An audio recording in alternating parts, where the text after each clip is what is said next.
when we purify the mind and the consciousness. When they are purified, one becomes transcendental to material happiness and distress.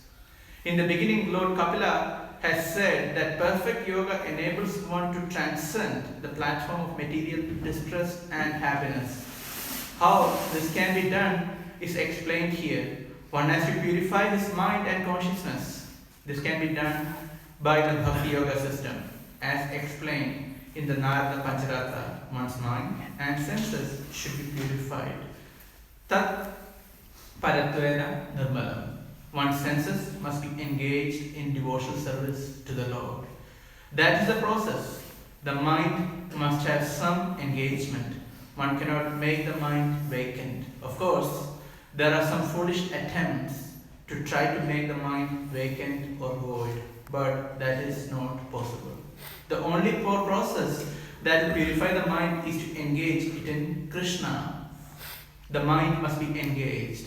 If we engage our mind in Krishna, naturally the consciousness becomes fully purified and there is no chance of the entrance of material desire and greed. Om Jnanatimirandhasya Jnananjanashalakaya Chakshurmilitam Yena Tasmai Shri Gurave Namaha. Shri Chaitanya Manobhishtam Sthapitam Yena Bhutale Swayam Rupa Kadamahyam Dadati Svapadadikam Vandeham Shri Guru Shri Yuta Padakapadam Shri Gurun Vaishnavamscha Shri Rupam Sagrajatam Sahaganarighunathanitam Tam Sajivam Sadhaitam Savadhutam Parijanasahitam Krishna Chaitanya Devam Shri Radha Krishna Padam Sahaganarighunathanitam Shri Vishakhayatamscha. He Krishna Karuna Sindho Dinabandho Jagatpate Gopesha Gopika Kanta Radha Kanta Namostute Tapta Kanjana Gaurangi Radhe Vrindavaneshwari Vrishabhanu Sute Devi Pranamami Hari Priye Vanchakalpa Tarubhyasya Kripa Sindhubhya Evacha Patitanam Pavanebhyo Vaishnavebhyo Namo Namaha. Jai Shri Krishna Chaitanya Prabhu Nityananda Shri Advaita Gadadhar Shri Vasadi Gaura Bhaktivinoda. Hare Krishna Krishna Krishna Hare Hare Hare Rama Rama Rama Hare Hare. Bhute Mahadharye Mahapuro Vibhu Nirmaya Shete Yadamusha Purusha Bhunte Gunasho Dashatmaka Solan Krishishta Bhagavan Vasamsite. Hare Krishna. Hare Krishna. Here, this verse is very profound because it is giving the root cause of suffering and the happiness which is beyond the so-called material happiness and distress. So in one sense it is digging into the root, and at the same time it is going beyond the material norms of happiness and distress. In that way, this verse is quite significant. Usually, when we talk about diseases, there are ample of them. It can start from just cold and flu, and it can go higher in degree, and it can come up to many of the terminal diseases to the body, like cancer or like AIDS, or which are quite terminal. At the same time, there are diseases to the mind. So in Western terminology, there could be different diseases, could be depression, maybe bipolar or schizophrenia. There could be many terminologies for many diseases. Or according to Ayurveda, it could be imbalances of different airs, the imbalance of vata. So there are different terminologies to describe different diseases, both gross and subtle in the sense that which affects the mind. However, in Śrīmad Bhāgavatam, we are dealing with diseases of the mind. So these diseases of the mind are going to the root of the diseases of the mind. And they are described in this verse as Kama, Lobha, Dibhi. It is starting from Kama and Lobha, starting from lust, greed, anger, etc. So when we talk about the diseases of the mind, we may think that one has to be a bit weird in its behavior, or mind has to be affected significantly according to the medical conditions. However, from a Bhagavatam perspective, everyone's mind is diseased. So that is Kama, Lobha, Daya. In fact, that's why as we read Śrīmad Bhāgavatam, we can see again and again describing Kama and Lobha, etc., the diseases of the mind, the 6 enemies of the mind. So these are the diseases of the mind. They keep us in the material world. In fact, Bhaktivedanta Thakur, in his prayers, in Sharanagati, chants this very beautiful song. It is Emona Durmati Samsare Bhitore Podiya Achinu Ami.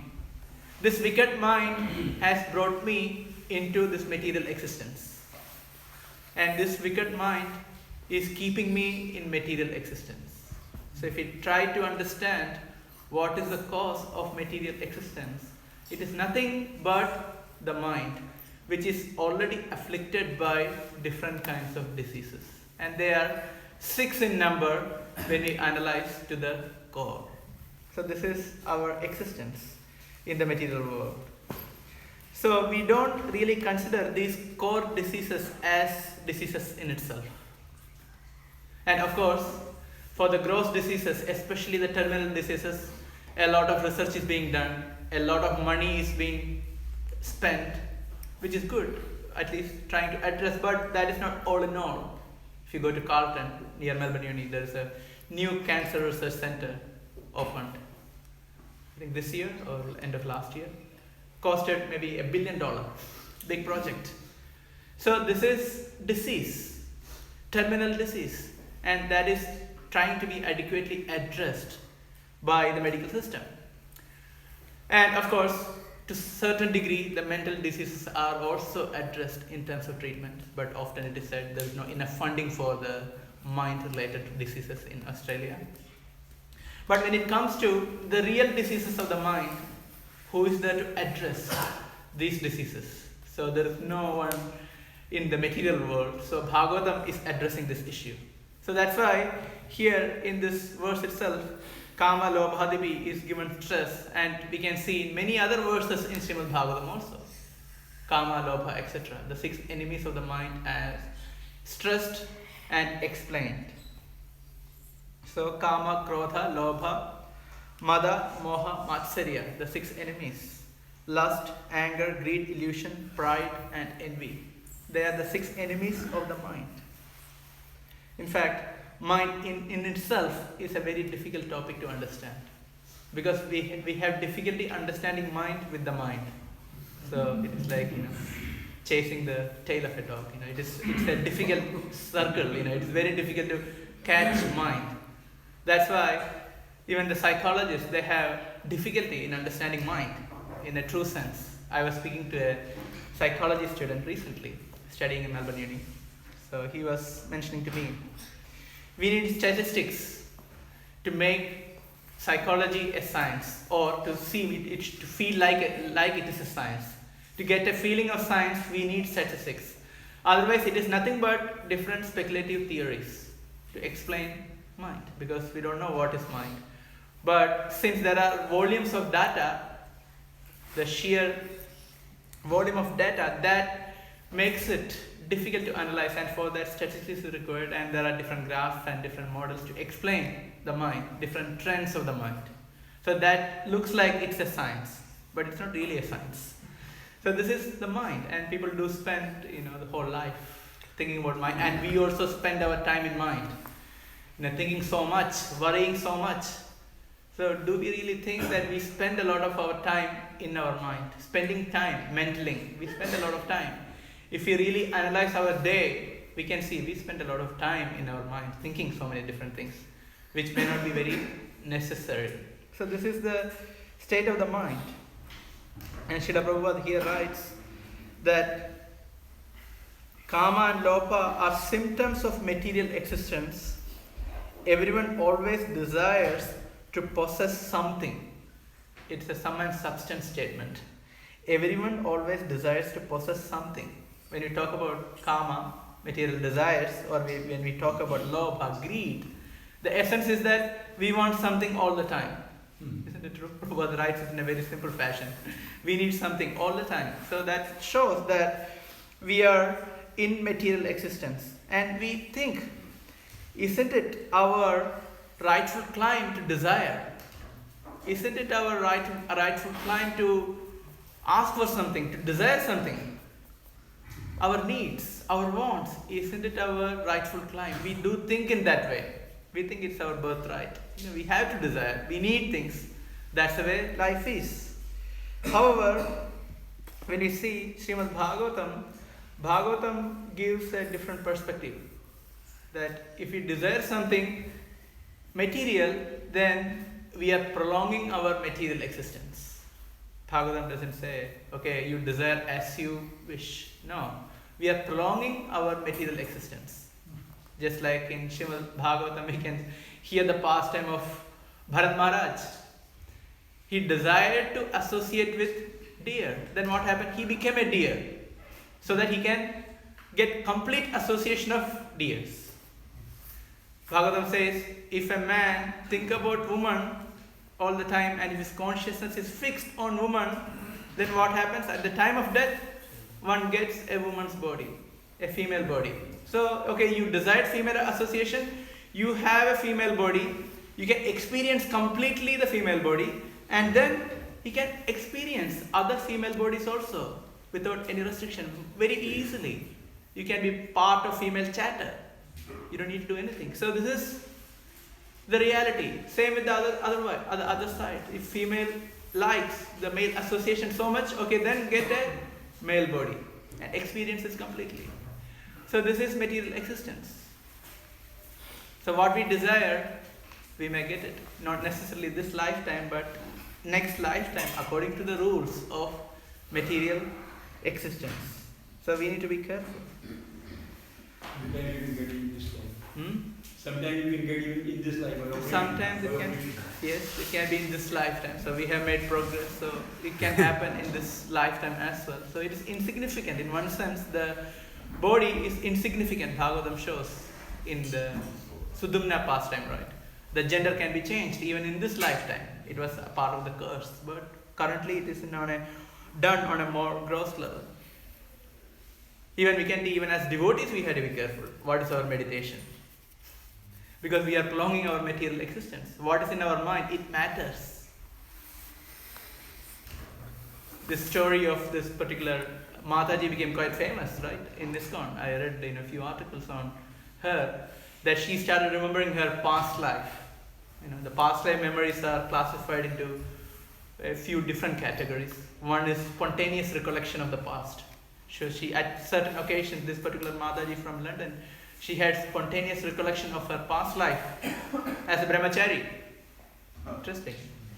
And then even her Guru Maharaj encouraged her to do past life regression because so many dreams and so many things were going on in her mind, remembering her past. Then she came out to be a brahmachari in her previous life. In fact, a Prabhupada's disciple. I think, what's the name? Rakhav Das Brahmachari, Prabhupada's disciple, who met with an accident and he had an untimely death in one sense, in young age. And he was attached to a particular Indian Mataji. That was also came out, that he was attached to a particular Mataji, and that was in his consciousness. Because if somebody is attached to someone, then one goes through the state of attachment and aversion. So one is attached to someone and one wants to keep a distance, then one go into the mode of aversion. So he was going through the stage of both attachment and aversion in the mind. And he met with an accident, a motor accident. And then he got a body of a female. And Prabhupada wrote a letter after the departure of Raghav Das Brahmachari, Srila Prabhupada wrote a letter to have a celebration or have a remembrance after his departure. And in that letter, Srila Prabhupada wrote, since he has left the body, next lifetime he is going to get a body which is suitable for further advancement in Krishna consciousness. And indeed, that happened. So he got a body as a female. And there he continued his devotional service in the female body, in a Mataji body. So this is material existence. Right? And she had Rakhav Das Brahmachari, he was very good with Harinam, he used to go for Harinam. And this Mataji, she was also completely into Harinam. She could play the African drums straight, directly into the Harinam. So this is a reality. So according to our attachment in the mind, we get the next birth. So the real disease, the real terminal disease is that of the mind, which are numbered 6. And that can give us unlimited deaths, not one death, unlimited deaths. Because there is birth and there is death. So this is material existence. So Bhagavatam clearly warns us about the engagement of our mind. How are we going to use our mind in Krishna service? It is not just external, but it is internal.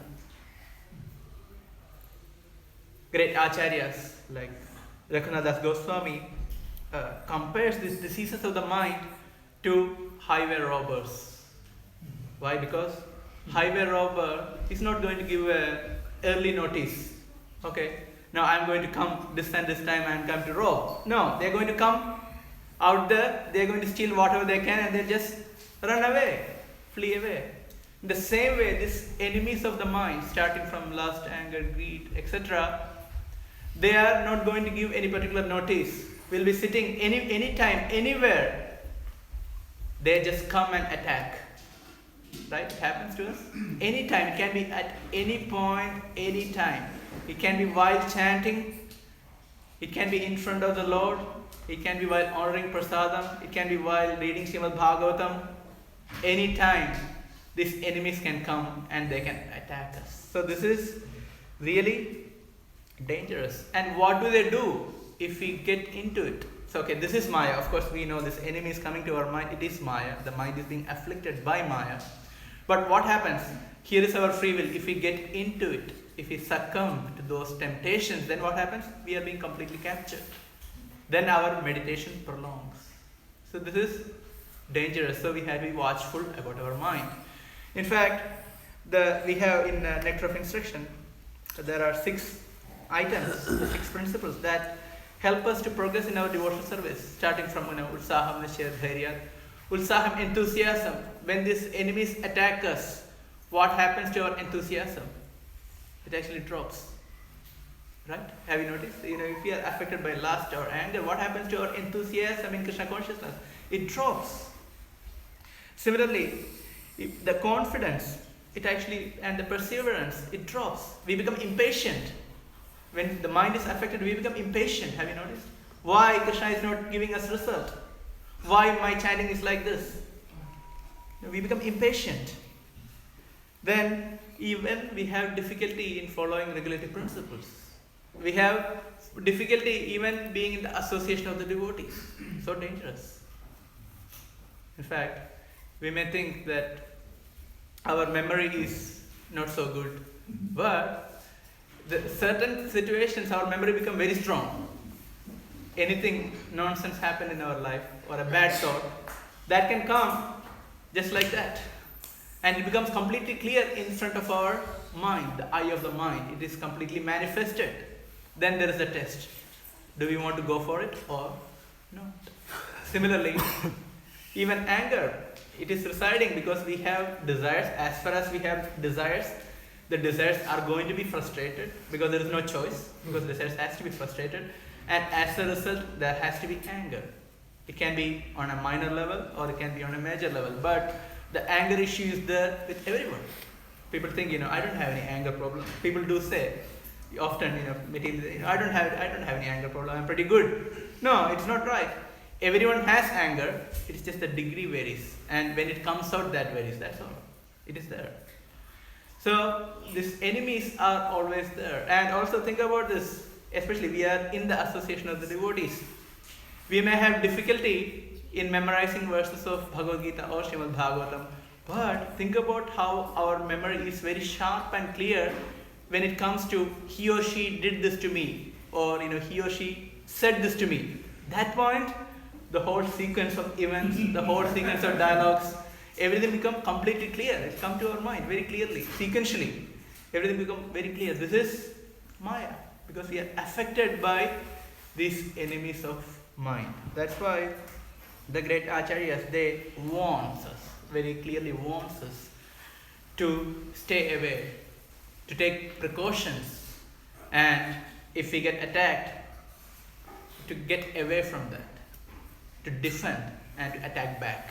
So this is our principle. We cannot be always defensive, we have to attack back also. We'll see that. So this is Krishna consciousness. So it is said, one devotee was mentioning that if these negative thoughts are coming to our mind, or if we are being attacked by many things, then okay, we may get a slap. Alright, that's fine. But take it in a sportive spirit. Okay, I got one slap from Maya. Okay, I'll give one back. Right? So take a sportive spirit. Don't, sports is like that, right? When you play, whether it's a cricket or a soccer, whatever, you may lose, or you may be cornered, or you may have troubles at one point, but you hit back. That is sportsman spirit, right? You have to. That is play. That is game. In the same way, here we are actually, it's a game, treated as a game where we had to act against Maya. So we cannot be depressed. Oh, it was so bad. Yeah, it was bad, but now act. This is the time to act. So we had to take it in a sportive spirit. So other example, it is like a fighting. That is more extreme. It's a fight, battle against Maya. Prabhupada said, we are declaring battle against Maya. So even battle, we had to fight back. That is Kshatriya spirit, right? But we will not get killed. In this game, we will never get killed. We can always go forward.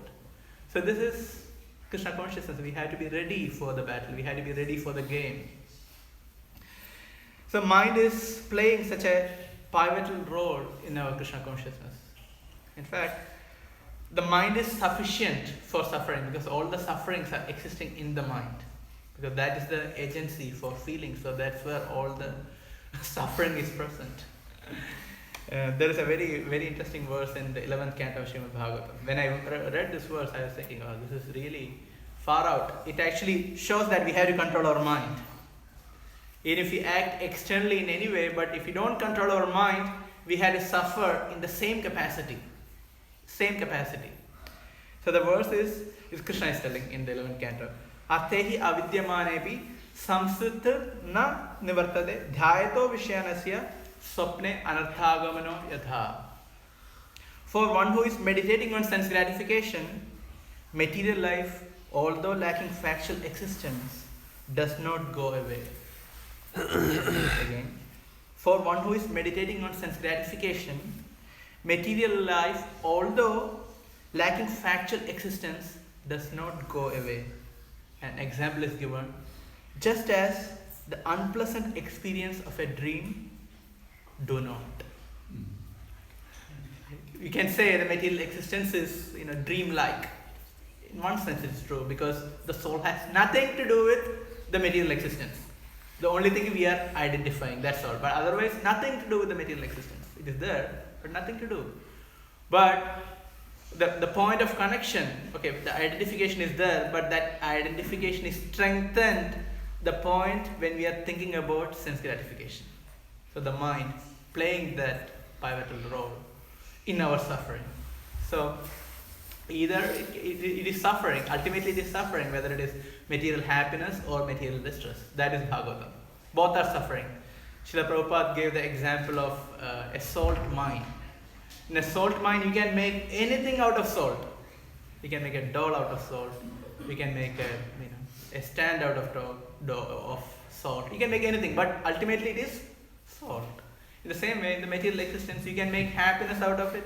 You can make distress out of it, but it is all distress. From a spiritual point of view, everything is distress. So that's why the verse in itself is saying, okay, we have to transcend the so-called material happiness and distress. It is putting the whole thing in front of us. So, mana eva hi manishyanam karanam bandha mokshayoho. We can read this in Bhagavad Gita, this verse is quoted. Mana eva hi manusyanam karanam bandha mokshayoho. The mind is the root cause of liberation as well as bondage. How are you going to use our mind? So the mind control is given such a stress. Now here it is mentioned that we have to purify our mind and consciousness. The purport also is very clearly mentioned that the aim is to purify our mind and consciousness. Many people ask one question, consciousness is product of the soul. So if consciousness is the product of the soul, then how can the consciousness be material? Can we see material consciousness? Of course we can say, and we do say that we have material consciousness. So if the consciousness is the product of the soul, then how can it be material?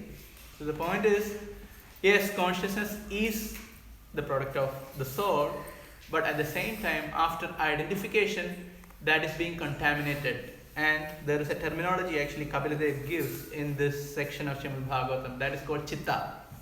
Chitta means the contaminated consciousness.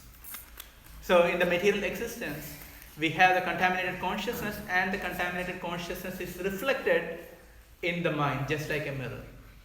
So if you want to see what's our consciousness, we can look at our mind. Okay, we can see this is our consciousness, this is the stage of our consciousness, and that is nothing but the contaminated consciousness. And as we get purified, we can see a difference. So here, Prabhupada writes in the purport, it is said here that desire and greed are the products of false identification of oneself with the body. So we do simple thing, we do identify with the mind, and the nature of the mind is to demand, to desire. So as soon as we identify, then we have desires and we have material existence. And when we are purified, one becomes transcendental to material happiness and distress. So this is the point. If you read second chapter of Bhagavad Gita, Sama, Sukham, Dukkham, Dhira. So we can see Sama, Dukkha, Sukham. Here also it is mentioned Adukham, Asukham, Samam. Same thing. So you can see many places that one has to be equipoised in front of material happiness and distress. So here the point is that usually when we talk about being equipoised to happiness or distress, one may think that one is just like in a complete neutrality. We are not just talking about a neutrality in itself, but yes, we are in a neutrality in connection to matter, in connection to material happiness and distress, but there is transcendental experience in connection to Krishna. So the meaning is there is a spiritual experience altogether, but in connection to material world, it is neutrality. So one doesn't get too elated when the happy thing comes, or one doesn't get depressed when the things doesn't go in our way. So that is the point. But for a devotee, certainly there is an experience which is superior to the mundane pleasure or distress. So Krishna consciousness is experimental. We can experience this. And in a devotee's life, we can actually go through this. One can see how one feels completely satisfied in serving Krishna, in chanting Krishna's names, in reading Śrīmad Bhāgavatam. We can experience that. So that's why it's an experiential process. So it's not just a theory or just a mental adjustment. Prabhupada often says it is not a mental adjustment. Thinking that I am happy. Actually, the material existence is mental adjustment. The material happiness and misery is mental adjustment. It is just conditioning of the mind. In fact, there are. I was watching a few, reading and watching a few videos, and an article on perceptual psychologists, how they study the mind. That very clearly shows that happiness and distress, it is in the mind. They bring the same drink, okay, whatever, maybe abominable to mention here, but they bring the same drink and they put in two different bottles, and they put one cheap label on one and they put an expensive label on the other, and they give people to sample, and invariably the drink which is coming from the expensive label, the bottle with the expensive label, all of them say this is the best, and some of them said we had the best experience in our life drinking this. The same drink, just because the label is creating such an impression in the mind, and the sensory experience is completely biased. It's just in the mind. They're showing, this is how the illusion is affecting the mind. Same with everything. I was seeing one example of nail polish. It is same color. The same colors to nail polish. One is branded as something else, and one is branded a bit in a cheap way. And they ask different ladies which is better. Naturally, this is better. The color is so nice. It is looking so. It is giving a particular feel.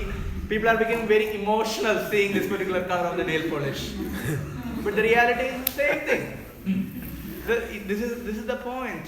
For us, the Maya is the mind in one sense. Okay, mind is like a tool, but equivalent of Maya is the mind. The mind is playing up the impure mind rather. It is acting as Maya. It is giving these perceptions of happiness and distress. It is giving the perceptions of good and bad.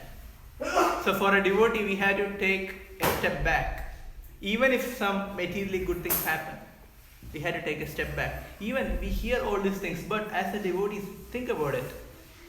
Okay, we are going to get a good car, for example. Somebody is going to give a very expensive car. Or we are thinking, oh, I'm going to get an expensive gadget. Or I'm going to get a very branded, good clothing. What is the immediate thought that comes to the mind? Yeah, it is good. It is going to be good. Yes or no? If we are conditioned this kind of thought, yeah, I understand everything, the happiness, distress, I understand the whole thing, and I am not attached to anything, but when this proposition comes, then the mind starts shaking. Yes? So this is showing our conditioning. Back of our mind, it is just ingrained in our mind. Can you see that?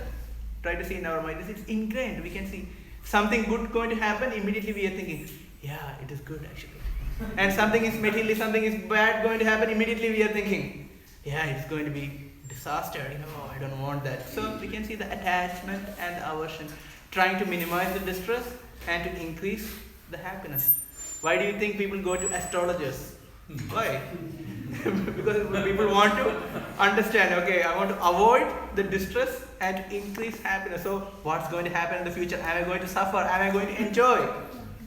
That's the basic reason. People do go to astrologers. There are different kinds of astrologies, and people do go here and there. People go to newspapers, just go to this week's whatever chart, this week's results. So why people do that? Just thinking about this one thing. What's my happiness and what's my distress? So mind plays that role. That is the role of Maya. It is residing in the mind. If we ask many times, the mind is made of three modes of material nature, and what affects the mind? That is also three modes of material nature. So here we are. Now, in the 11th canto, again, there is a very interesting verse, which is again going to the analyzing different reasons for suffering, and ultimately it is coming to the mind. It's in the Bhikshu Gita. Because whenever I was just thinking about this mind, then again came to this verse. Always I think about this verse. Because it's so interesting, because Bhikshu Gita, the Avanti Brahmana, he took sannyas and he was performing austerities and he was tolerating everything. People, treat him so badly. When he's trying to eat something, they will snatch away his food. People would pass foul air on him. People even would urinate on him. So still he was tolerating everything, and he was meditating on one particular verse. So that is Bhikshu Gita. He was meditating on a series of verses, which is nothing but analyzing the cause of suffering. So here, the conclusive verse by Avanti Brahmana is Dvija Uvacha, Nayam Janome Sukha Dukkha Hetu. He's telling, people are not the reason for my suffering or happiness. Nayam Janome Sukha Dukkha Hetu. The people around me, because the people are actually giving him so much of distress, but he's telling they are not the reason for my distress. Interesting viewpoint. Just like we can see the same principle in the first canto of Śrīmad Bhāgavatam, right? When the bull was being beaten by Kali personified, what is the bull saying? Bull is saying, I'm getting this reaction through this person, but it doesn't mean that he's the cause of my suffering. So here, same thing. Nayam janome sukha dukkha hetu. Then, na devatatma graha karma kala. So here, what we blame for, everything is given, okay? First, we blame people around us. Second, na devatatma. Telling all the devatas, all the demigods must be throwing a curse on us. He's telling, no, devatas are not the reason. Then he says, na graha. Graha means the planets. Why people go to the astrologers? Graha. Because of graha, the planets. What is the planetary position? So here Avanti Brahman saying, no, na graha, na karma. This is a bit shocking. What is that? Na karma. Our whole philosophy is based on one principle, right? Everything what's happening, whether good or bad, it's all material. It's all because of karma. He's telling it's not even karma. And then he's telling na kala. Na kala, not even time. Then he says, mana param karanam amananti. Mana param karanam amananti. I see that mana, the mind, is the param karanam, the ultimate cause of suffering. Samsara chakram pravartayet yat. Samsara chakram pravartayet yat. Because of that mind, samsara chakram pravartayet. Because of that, the cycle of samsara is continuing. It is still rotating. Coming to the beginning verse, the same thing. Emana durmati. So the same principle. So he's telling, why? How come it's not karma? How come it is not kala? So I was thinking actually, why it is not karma, why it's not kala? Because there are reasons, right? Kala, because the awards of karma are coming in due course of time. So kala has to be reason. Karma has to be reason because we are the cause. We have done something good or bad. So here, why the Brahman speaks in this way? Because he is looking from the current point of view. If you look back, now why am I suffering? Because of my mind. But the karmas has given me mind in this condition, or karma must have produced a circumstance in this way. But ultimately, it is the mind. Now the suffering is existing in the mind, and one can go beyond the mind, or go beyond the suffering if one can transcend the mind or purify the mind. So ultimate reason is the mind. The karma, kala, etc., everything can provide the circumstance, it can provide the situation, but the suffering is dependent on the mind. So it is coming from this point of view. It's not talking from the action from which we have done this lifetime or the previous lifetime and coming all the way to the current condition. Rather, it is looking from our current position, looking backward. If you're looking top, first we see the ceiling. In the same way, it's telling, okay, my suffering is because of my mind. So this is Avanti Brahman's conclusion. So as mentioned in this purport, we can see some people may have some alternatives to bhakti, right? The Prabhupada says, only desire is to, so some people, what is mentioned, Srila Prabhupada says that one cannot make the mind vacant. The mind is the cause of suffering. So one cannot make the mind vacant. Of course, there are some foolish attempts to try to make the mind vacant or void. But that is not possible. Interesting. We cannot make the mind void. People say, we can have only one desire. That desire is to remove all the desires. So when we remove that one desire, then the mind becomes devoid of any desires. Have you heard this? Only one desire, and that is to remove all the desires, and when you remove that desire, then we will be devoid of that desire. But if you take a step back, actually there is one desire to remove the desire, you know. So one will never come to the state of being desireless. One can try for some time, but it doesn't work. But now it has taken another shape. This philosophy has taken another shape. That is in the form of mindfulness. Being in the present, that can solve all the problems. Being in the present, there is mindfulness meditation. Some part of this meditation is just focusing on the incoming and outgoing breath, and just be relaxed.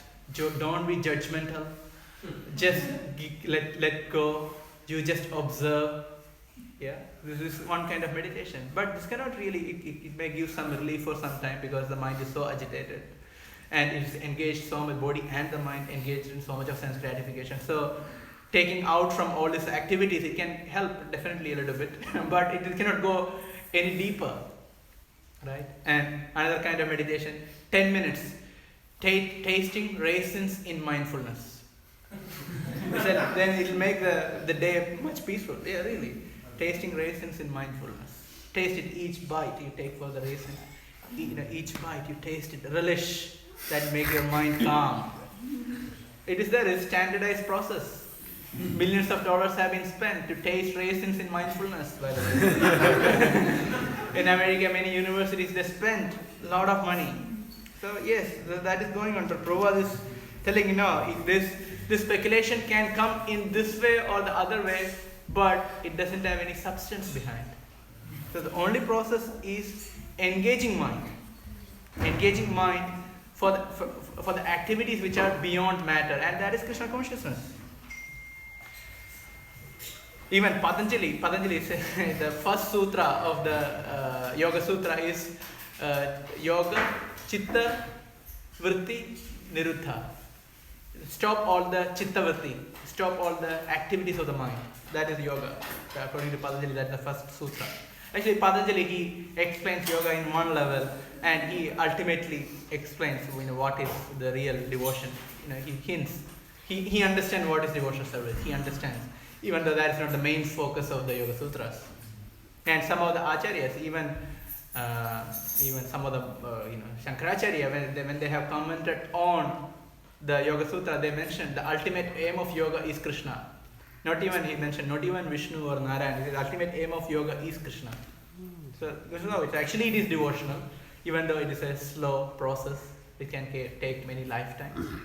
So this is the situation. So the process is we have to engage these propensities in service of Krishna. Right? As Narottam Das Thakur says, Kamam Krishna Karmarpane. Kamam, if you have lust, if you have strong, intense desire, okay, use that desire in serving Krishna. I want to do this for Krishna. I want to do that for Krishna. I want to preach for Krishna. I want to cook for Krishna. I want to distribute prasadam for Krishna. We can have intense desire in the mind to serve Krishna. So that is the proper use of desire. Kamam Krishna Karmarpane. And Krodham Bhakta Dveshi Jane. We had to be mindful about this though. Bhakta Dveshi Jane mein Krodham, the anger can be utilized against the people who are against the devotees.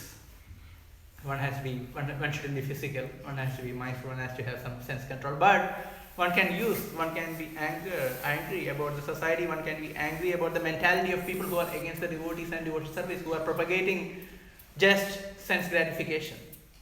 That can give an impetus to preach Krishna consciousness. Then Narottam Thakur says, Moha Ishta Labha Vina. Moha Ishta Labha Vina. Meaning, moha or illusion can be used. One can be illusioned because I am feeling illusioned because I don't have Krishna. One can feel illusioned in that way. Because I don't have Krishna, I want to serve Krishna, but I don't have Krishna, so I am in illusion. So one can use illusion in that way. And then he says, Lobha sadhu sange harikatha. Lobha, greed. One can be easily greedy for money or material possessions, but use the same propensity in harikatha and for sadhu sangha, for association for the devotees. Yeah, I want to listen to lectures. I want to read Bhagavatam. If you feel like that, it is really good. Otherwise, we are in trouble. Again another Bhagavatam class. I had to read Bhagavad Gita. So that is the opposite. We had to feel, okay, I want to read. I don't have enough time to read. It's actually good. It's actually a good sign. If you feel, I don't have enough time to read.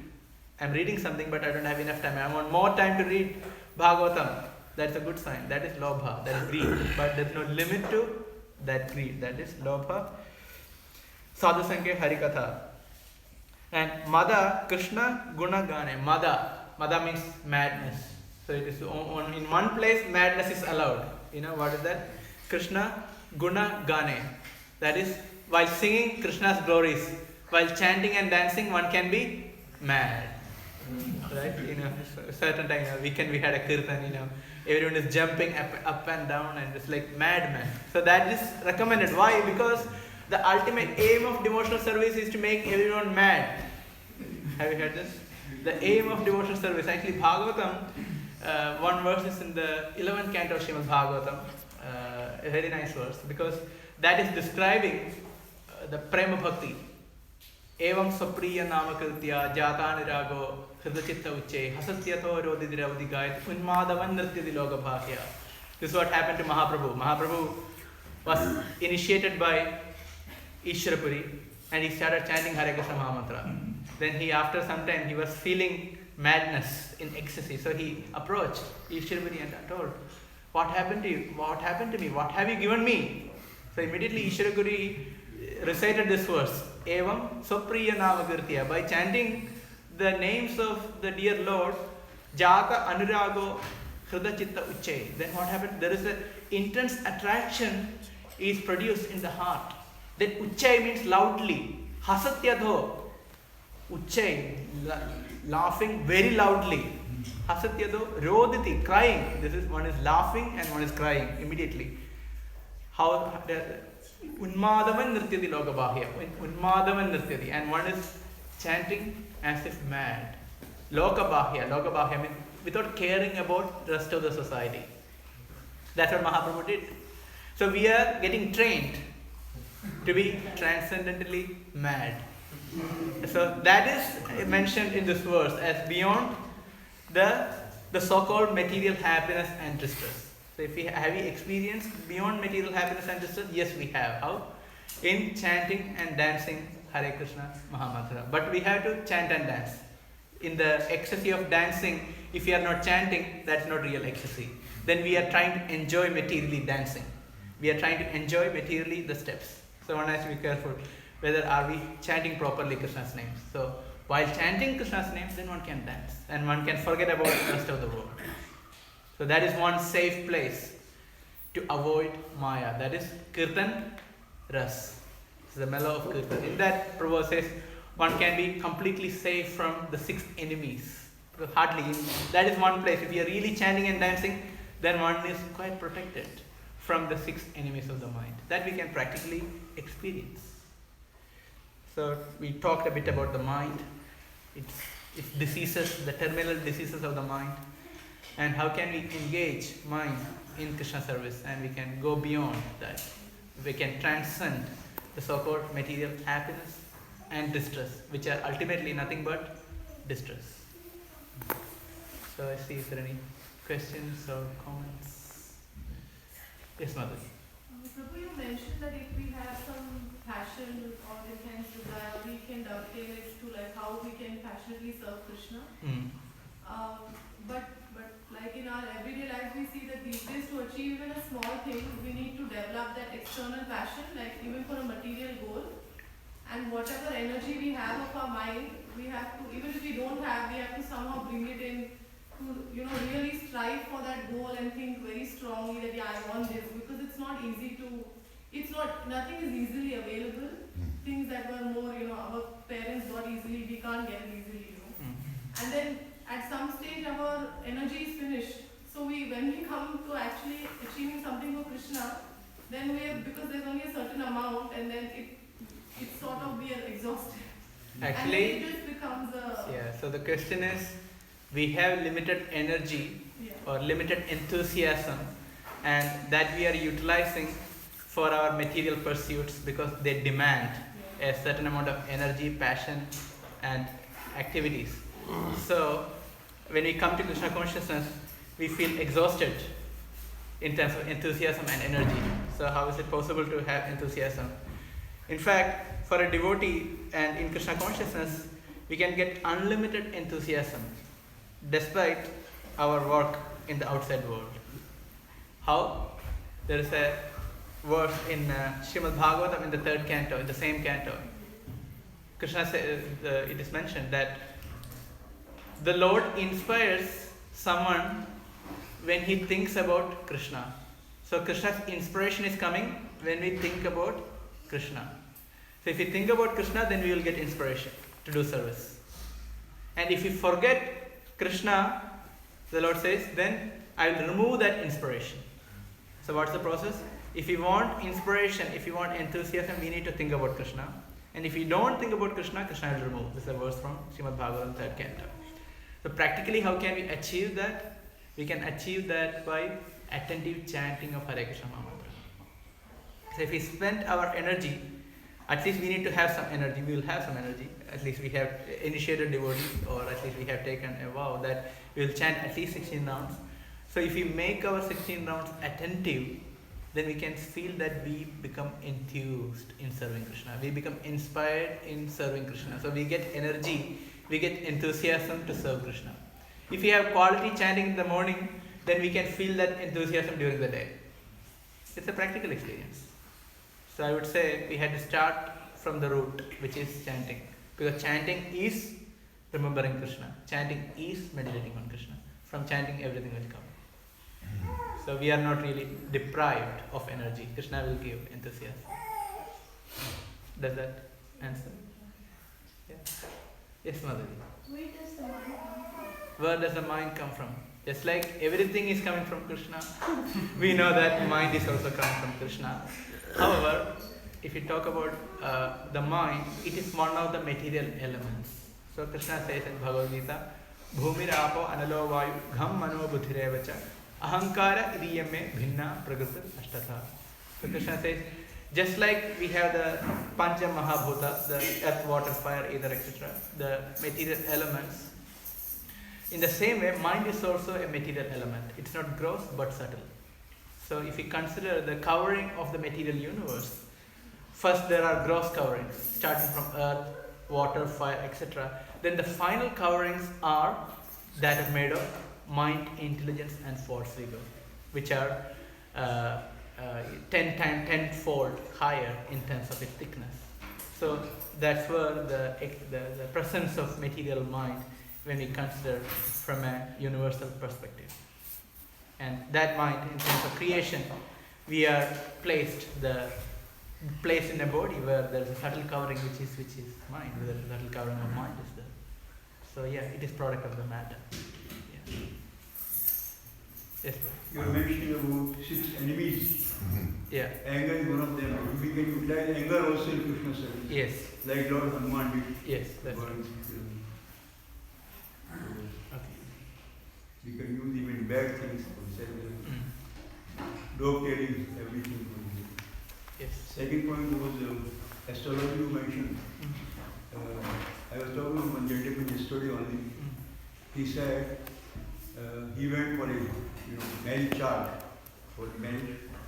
So he went to one of the astrologers and he said, look, his mother said that he doesn't remember whether it was 6:20 or 6:25.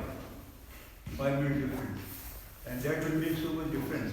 So the astrologer said that, look, if it's 6:25, Mangli, you have defect. So you can't marry that girl. But 6:20, he says, I don't know what to do. So it can bring so many things to mind. So we have to choose in Krishna's service, then we will be ready. Thank you. Thank you very much. Śrīmad Bhāgavatam ki Jai.